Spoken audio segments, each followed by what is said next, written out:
Clara perd sa mère à l'âge de 10 ans, mais elle découvre peu après que celle-ci avait écrit une lettre pour chaque anniversaire qu'elle ne pourrait pas célébrer avec elle. Chaque année, Clara ouvre une lettre où sa mère lui partage des conseils, des souvenirs et des encouragements. À 25 ans, alors qu'elle reçoit la dernière lettre, Clara décide de créer une fondation qui aide les enfants ayant perdu un parent à préserver leurs souvenirs familiaux. Elle propose des ateliers pour écrire des lettres ou enregistrer des messages vidéo. À travers cette initiative, Clara réalise que l'amour de sa mère continue d'éclairer non seulement sa vie, mais aussi celle de centaines d'autres familles.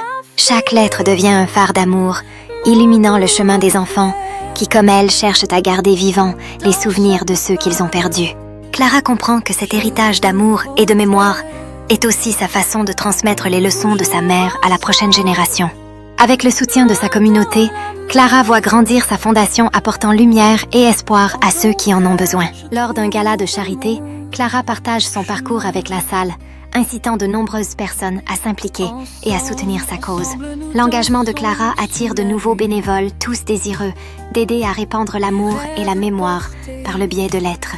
Avec une équipe dévouée, Clara commence à planifier un camp d'été où les enfants pourront écrire, créer et se connecter en partageant leurs histoires.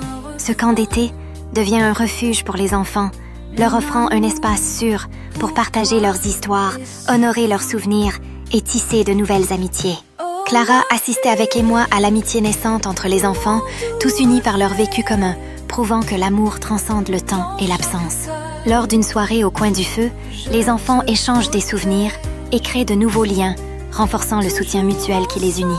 À la fin du camp, les enfants et les parents expriment leur reconnaissance à Clara, soulignant l'impact profond de ces expériences sur leur vie. Les adieux sont empreints d'émotion, mais l'espoir brille dans les yeux de Clara, sachant que ces souvenirs continueront de vivre dans le cœur des enfants. De retour dans son bureau, Clara se plonge dans la planification de nouvelles activités inspirées par les lettres émouvantes qu'elle a reçues. Dans un café animé, Clara et son équipe élaborent des projets pour l'année à venir, rendant hommage aux histoires touchantes qu'ils ont partagées. Clara organise un atelier engageant où familles et enfants apprennent ensemble à écrire des lettres, renforçant ainsi leurs liens et leur créativité. Les enfants partagent leurs lettres, chacun recevant des encouragements chaleureux de leurs camarades, créant un espace où chacun se sent valorisé. Les parents, inspirés par les histoires des enfants, échangent des idées sur la façon dont l'écriture peut enrichir la communication familiale.